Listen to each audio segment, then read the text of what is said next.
Good morning class. Today I will be discussing about depletion MOSFETs. This is for EC 6th semester. First of all, what is MOSFET? MOSFET stands for metal oxide semiconductor field effect transistor. MOSFET is further classified into two. So there are two types of MOSFETs. First is depletion type MOSFET and second one is enhancement type MOSFET. In this, MOSFETs are also called as IGF. IGF as insulated gate field effect transistor because the gate or terminal is isolated from the N channel. That's why it is called as IGF. So in this lecture, we will learn about the depletion type MOSFET. First of all, let us see its construction. If you see this N-channel depletion type of MOSFET, in which N-channel is made up of N-type material and P substrate is P-type material, and through the metallic contacts, drain and source terminal are connected to this N-channel. Similarly, gate terminal is also connected through this metallic contact, but there is no connection between the N channel and gate channel, and the gate terminal is isolated from the channel through this SiO2 layer. So if you see the structure of this MOSFET, it consists of the metallic contacts for this gate, drain and source terminals. There are three types of terminals, and an insulating layer which is made up insulating layer and a conducting channel which is made up of a semiconductor material, and that's why this MOSFET is known as metal oxide semiconductor field effect transistor. Now due to this insulating layer, there will not be any flow of current through this gate terminal, or we can say that the input impedance of gate is very high, and in fact is even higher than the GF. That is why these MOSFETs are used in applications where the minimum power consumption is required. Now let us see the working of depletion type MOSFET. So initially let us assume that the gate terminal and source terminal are connected together, and together they are connected to the ground terminal. That means initially let us assume that VGS is equal to 0 volt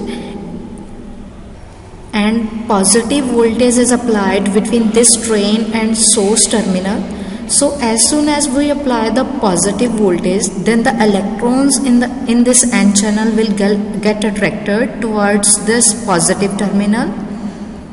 So if we observe from the source terminal, the electrons start moving towards the drain terminal, and this way the current is established in this N channel. And if we keep on increasing the voltage between the drain and source terminal, then the current which is flowing through the channel will increase, and this process will continue until all the electrons in this N channel will contribute in the flow of current. And then after, if we increase this VDD voltage, the current which is flowing through this channel will become constant. So if we see the direction of conventional current, it will flow from the drain terminal towards the source terminal. And for the VGS is equal to 0, if we see the output and drain characteristics,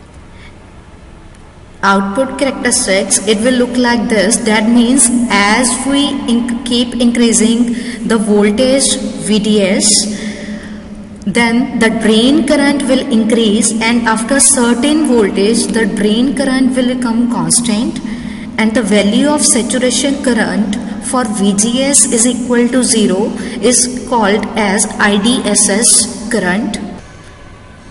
Now let's see what happens when the value of VGS is negative. So the negative voltage at the gate terminal which push the electrons towards the substrate, and at the same time the holes in the P substrate will also get attracted towards this electron.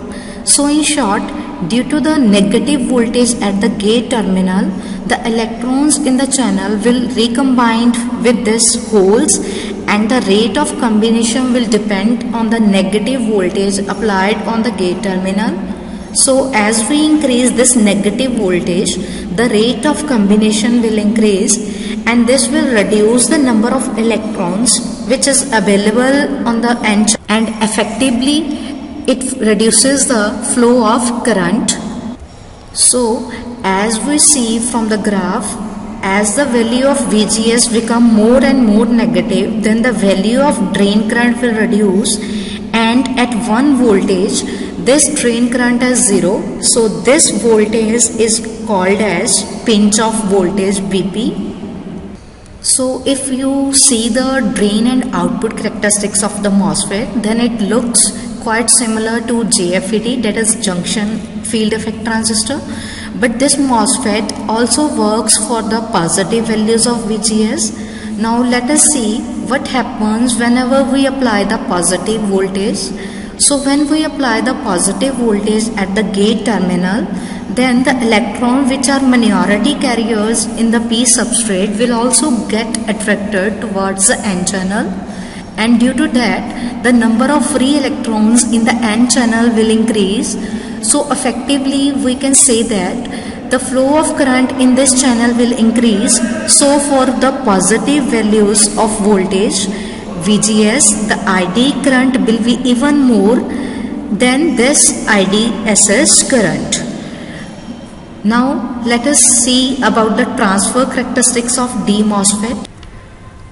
If you see the transfer characteristics, it will similar to the JFET, and now if we will also get the value of current, drain current ID for the positive values of VGS, and so due to that the curve will extend towards the right hand side also.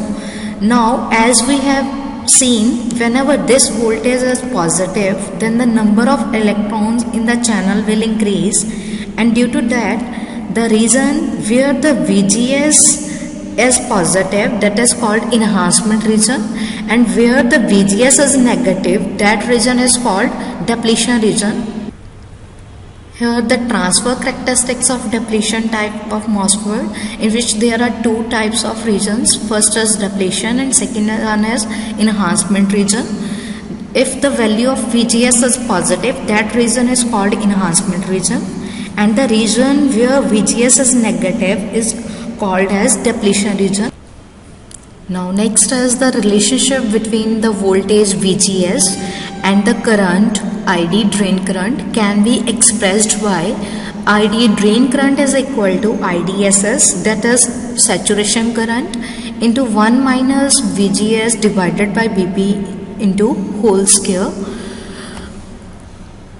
Now using this expression we can find the value of drain current ID for the given value of VGS. Now next is, let us see the electronic symbols of this N channel and P channel D MOSFET. So if you see the symbols of depletion type MOSFET, then they resembles the actual construction of the MOSFET, because it consists of the three terminals, that is gate, drain and source terminal. And further if you see the symbol, the space between this gate terminal and the channel represents that the gate terminal is isolated from the channel, and now in some MOSFETs the substrate pin is also available externally. So in that case MOSFETs are represented by this channel, that is N channel depletion MOSFET, and its P channel depletion MOSFET symbol. Now if you see these two symbols, then the main difference between these two is just the direction of the arrow. This is inward and it is outward. If it is going inwards, then it represents N channel MOSFET, and if it is going outward, then it represents P channel MOSFET, depletion MOSFET. Basically the direction indicates the direction of flow of current whenever the PN junction which is formed by the channel and the substrate is forward biased. Now in this, these are also symbols of depletion type MOSFET for N channel and P channel, but Whenever it is substrate is internally connected to the source terminal, then these symbols are used.